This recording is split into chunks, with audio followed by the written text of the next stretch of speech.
Well, it's crazy. I started this a while ago actually, because like I every morning like, I get up, I have coffee, I walk my dog, take care of my, feed him and stuff, and then usually like it's around 8:15 when that's done, and then about 8:30 I'll start working, and I usually work till about 11. Then I take a break, take the dogs out, and it's like I basically use the dogs as like a marker but it really worked out well Yeah, because then after that, then I work till about 4. Then he eats dinner, so then I give him dinner, and then we go out, take a walk.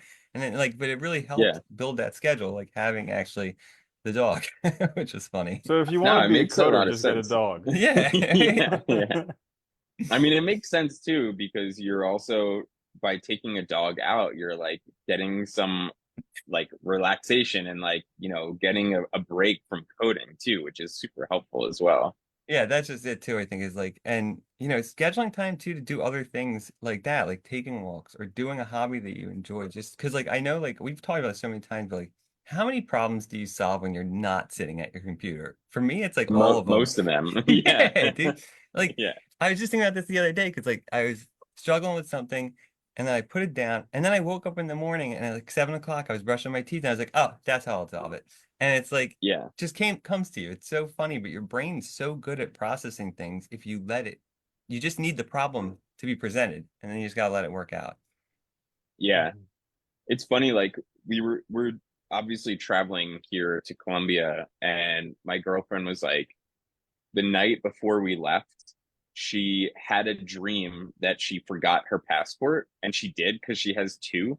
And she was like, "Oh my God, like my mind literally reminded me that I need to get my other passport." And that's like the crazy part about your subconscious mind is it's like it's always working in the background. And so when you let it do the work, it actually works even better. So I totally agree. I mean, having that time to like to code, but also having break times in there is super important as well. I want to mention another thing about like a habit of coding, and I think you sort of touched upon this, Randall, but I wanted to sort of emphasize it. So when I've heard this from a lot of our students and from a lot of people inside the group, I think even in a previous live stream, somebody had asked this during the live stream. They're like, how much time is the appropriate amount of time to code, right? Oh And I think yeah, that's like a struggle for a lot of people when they first get into coding because you see, developers who are further along than you who can put in 5, 6, 7, 8, 10, 12. I mean, I put in hours of like 12-hour days of coding yeah. before, like many times. And that's super intimidating to somebody who's just getting into coding, right? So I want to address that because I think that's something that actually holds people back, which is they just have this expectation like, if I'm going to have the habit of coding, I have to put in 4, 5, 6 hours of coding. And that's not the truth. I think when you're starting, it's totally appropriate to do a half hour of coding, right? Or whatever, like a line of code, right? Just so that you're doing it every single day. Because building that habit is all about just opening up your computer, opening up VS Code, and like putting something out there. And so I think if you're brand new or you're just starting out, like don't set that bar so high because you're just telling your brain that you're failing every time that you're not doing that, Yeah. and you want to set yourself up for success. So set the bar super, super, super low so that you can give yourself that dopamine hit of like, hey, I did it today. I wrote one line of code. That's all I wanted to do today. Cool. Like, and then you can progress because it does take time to be able to like sit and code for that many hours at a time. But it comes too, and I think that's the thing. Like it comes as you Yeah. get better at it, you'll find it more and more enjoyable, and you won't want to stop. But I think too, like I Yeah. remember, I think Randy was the first person to tell me this, but like there was this idea too about like building habits where like I think the person said something like, if you want to exercise, like don't make your goal like an hour exercise, make it like get your yoga mat out. Yeah. And that's it. Because then Yep. you already succeeded, right? And the whole point is just to do something every day. That's all it is. Yeah. And it doesn't have to be a ton at first because that'll build up as you get better at it. And as you like, and once you start, I think that's the other thing people forget is like once you schedule a half hour in a day to do this, that can easily become an hour or two later as you start to get Yeah. into it and get better at it and find it enjoyable and find new problems. Like it'll come with Yeah. time, but we push ourselves so hard in the beginning to be experts immediately because that's what everything tells us is these overnight, breakouts and whatever. It's like, and it's just discouraging. It just makes it impossible to feel like you're not a failure. Yeah, Yeah, totally. And go ahead. I really like this topic because this was actually one thing that I was going to say next is that so like a lot of people go with the mindset of how can I learn this as quickly as possible? And Mm, that's the recipe for burnout.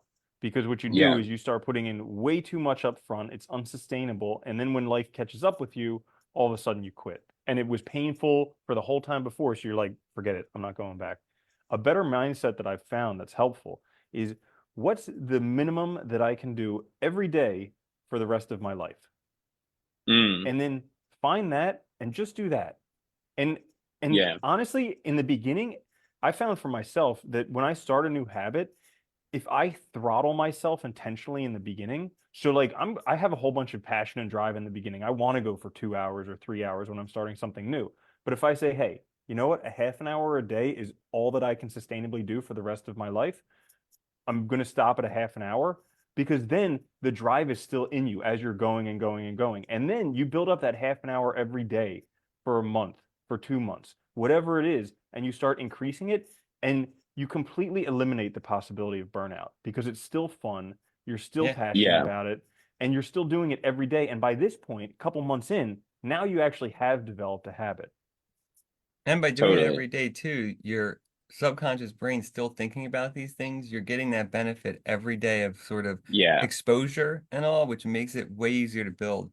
I That's a think, and great you, point, Danny. yeah, You remember that? You remember that thing where they did a study where yeah, if you do something for 5 minutes every day, it's better than doing it 3 hours one time a week. Now, I'm Yeah. not sure how good your math is, but 5 minutes, seven Horrible. days is 35 minutes. So if you do 35 minutes, but you spread it out 5 minutes per day, one each day, that's better than putting 3 hours, which is like 6 times the amount of time just on one day and then having 7 days it between it. makes sense though. Our brains need time to process things to like, for it to sink in and be part of it. Yeah. And It's I want, also like sorry, go go ahead. ahead. No, you go I ahead. was gonna say it's also the idea of like cramming for an exam. Like if Yeah. anybody here went to college or had, any sort of education and you've tried to cram for an exam, you understand that it doesn't work. Like you can't cram for an exam because your brain can only process a certain amount of information at a time before it burns out and it's just not able to like comprehend anything. So you have to spread it out.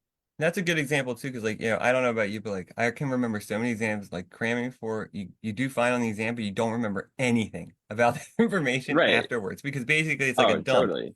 You dump like Yeah. you store it for a minute, dump it, and then it's gone. Yeah. Yeah, and you're just telling your brain like this information is not, it's being stored in short-term memory is essentially what's happening. It's Yeah, not that's getting to all it is. long-term memory. So, I yeah. did I The other did thing want I was gonna Oh, good. go I ahead. was gonna say I wanted to bring up again too is just the point of community too. I think that helped us so much, and I think like that's what we do Yeah. provide. And like the incubator is one of the biggest things is having consistent meetings, having a consistent group to talk to about this stuff, and people doing different things. So you actually are learning other stuff while you're still doing what you want to do. And I think that's crucial because that helped us so much because when you know you're going to be, say, meeting with a group of people every Saturday, okay, that's happening on Saturday, so it motivates you to get something done, even if you have a bad week. And or even just admitting you had a bad week and talking about it, and that helps too, because it helps you keep motivated and stay with it and stay accountable. Yeah. I mean, I think that's a huge point that like can't be overstated is that when you look out there at the different types of education that are available in software development right now, 99% of it is exactly the same, right? It's all just learning syntax and frameworks.